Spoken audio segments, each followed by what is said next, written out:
FDA doesn't actually regulate skincare. I've noticed products on Amazon be like FDA approved. No, it's not. They just put that on there. Skincare follows the same line of supplements, so the FDA also doesn't regulate supplements. I was just saying, like, that blew my mind. I don't know. So unless you fall under like a medical condition, the FDA doesn't really have any kind of regulation on that. Oh boy, guys, I got an exciting video for you today. We are going to dish some tea about the skincare industry, and I have with me Daisy, who's the CEO of Banish. And I felt like there's nobody who could give us more insider secrets than somebody who is actually in the skincare industry with a company of her own. Are you ready to dish? I am nervous, but I'm gonna try. I'm gonna try. We were just at lunch, and she was like, I don't know if I can say everything because I might disappear. If you don't hear from me on social media, you guys, I'm just saying, okay? So we might have to keep some of the secrets under wraps because I don't want to see Daisy disappear. But we have some really juicy ones, and I think this is gonna be a fun one. This is gonna be a fun video where you guys are just gonna learn some stuff that I was like, what? Wait until a little bit later. There's one that blew my mind. So let's just get started. I'm super excited about this. So the US actually has some of the lowest quality standards for skincare. Okay. So actually Europe has higher quality standards than the United States for skincare. Like they actually ban certain ingredients that are used in the US. I did not know that. I would have thought the US would be like the highest just because, I guess I'm not European, so I don't really know. It just feels like there's a lot of attention to skincare. There's a lot of celebrities endorsing products. There's a lot of like money going into commercials and stuff. Yeah, well, that's the money, right? A lot of money goes into the business of skincare, but not necessarily the quality, maybe control of it. It's the same thing with the food. There's a lot of food that is banned in other countries or it has to be formulated differently in other countries and it's different in the United States. So being a small brand owner, a lot of the actual smaller indie brands that you see are either owned or have a significant investment by one of the top big beauty corporations. So now it's trendy, right, to have an indie homegrown local brand. So a lot of big companies are trying to get into that by buying smaller brands, but like keeping it under wraps that they don't really own or aren't associated with it, but they actually are. And the reason why big brands have such a success in skincare is because they own the whole manufacturing process. So they have, you know, these standard formulas, whatever, put a label, make it look indie, all of that. And but you don't realize like, oh, it's like the same thing as a bigger brand. It's the exact same thing. But yeah, so kind of do your research into it. Banish, you know, we're 100% private.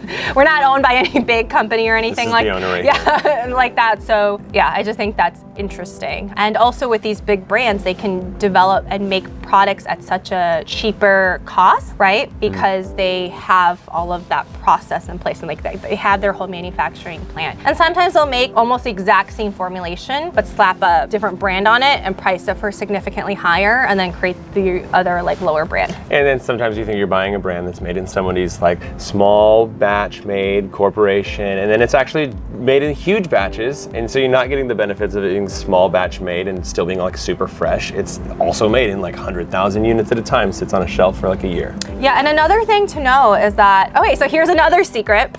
Is they put batch codes on skincare, but you know those numbers, right? But you don't know what that number means. They don't want you to know what that number means because they don't want you to know like when it was made, right? So it's not like technically an expiration date, it's like a batch code, right? So the only way for you to figure that out is to contact the manufacturer, give them that batch code, and then they can tell you like when it was made. But you don't know how old that product is. I did not know that. You did not know that. And now I want to make a video where I call up the manufacturer and call up the batch code. The batch codes, and you know, they make it so you don't know like the number. Like you're like, what is this, like 10-digit number, right? For Banish, we have your order number, so we know when the product was made, right? There's no mystery behind that. Right. So we don't need to use cryptic numbers on our packaging. Okay, so one more and then we're gonna get to the one that blew my mind, okay? So let's go to the next one. So something I didn't realize about the skincare industry until being in it myself is usually the biggest cost for any skincare brand is the marketing.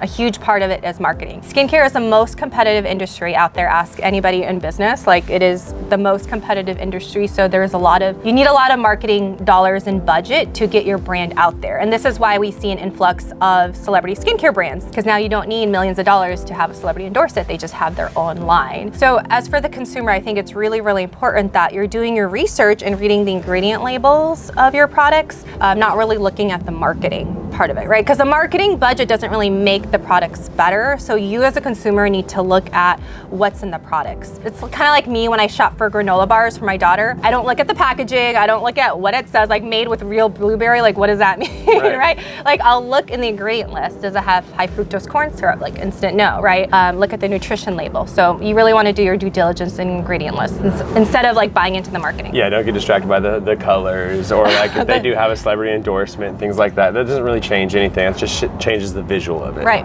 Right. Okay. Now we're gonna get into the one that blew my mind. So here it is. This is pretty crazy to me. So the FDA doesn't actually regulate skincare. So if skincare falls in the same line of supplements, so the FDA also doesn't regulate supplements.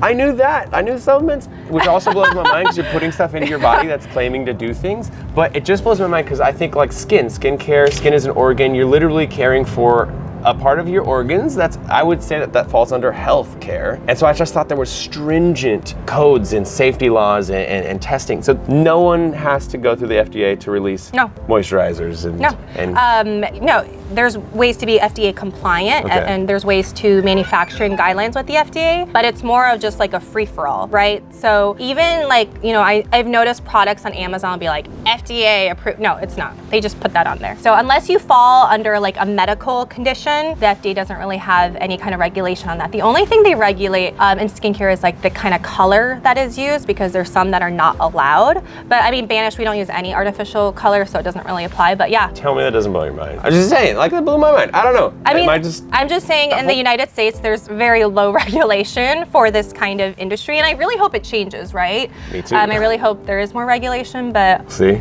As for now, I think it's so people can spend a lot of money in marketing, right? Crazy. Okay, we got more. We got more for you. So a lot of brands will use a lot of preservatives in your skincare products, and there's nothing wrong with preservatives. I mean, we need a little bit of it so that there's no mold growing in the products, all of that.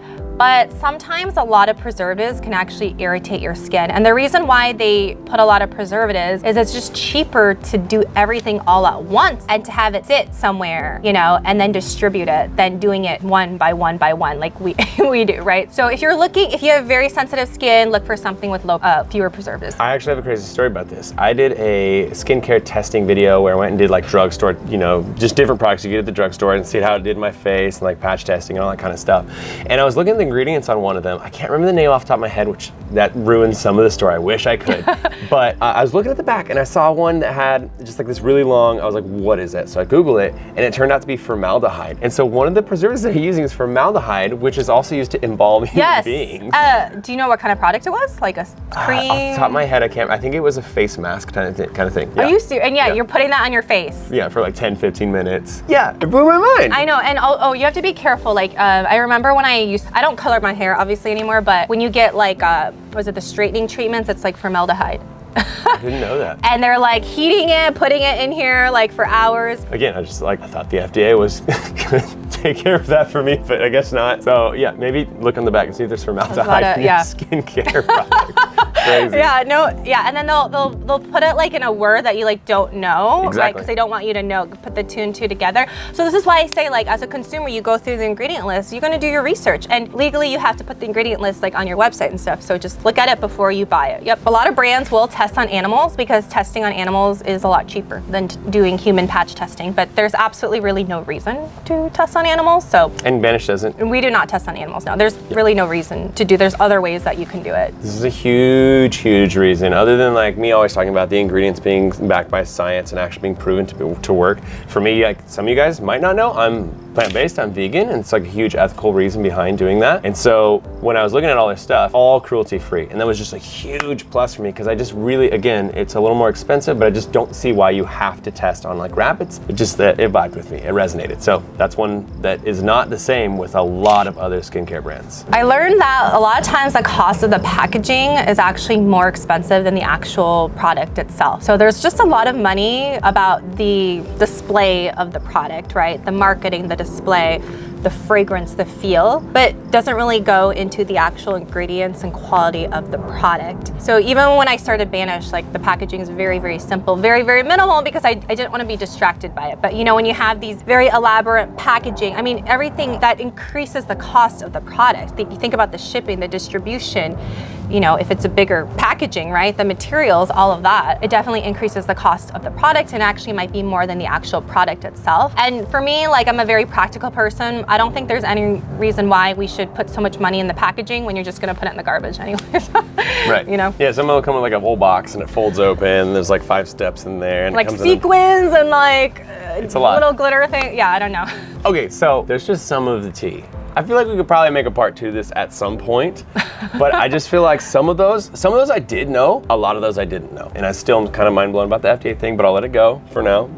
But yeah, I just really wanted to have you on here. I know we filmed another video that's a little bit more in-depth and like educational, but fun stuff is always fun. Thank you. Yes, and like you. thumbs up and give this a comment if you want to see maybe a part 2. And yeah, and let us know what was the most mind-blowing one mind-blowing, to you. yep. I want to hear it in the comments. But thank you for taking some time. No problem. Really Thank you cool. for having me on. Yeah, so give it a thumbs up. Let us know what you thought in the comments below. Subscribe if you're not subscribed already. If you want to check out her skincare brand that I've been using for multiple years, you guys have seen my before and afters. You can absolutely use the discount code. It's Brian5 to get $5 off. The link for that is in the description below. Literally some of the best products on the entire skincare industry line. So check that out. And remember, you are not alone. You are beautiful, and you are part of Team Acne. See you guys in the very next video. Peace.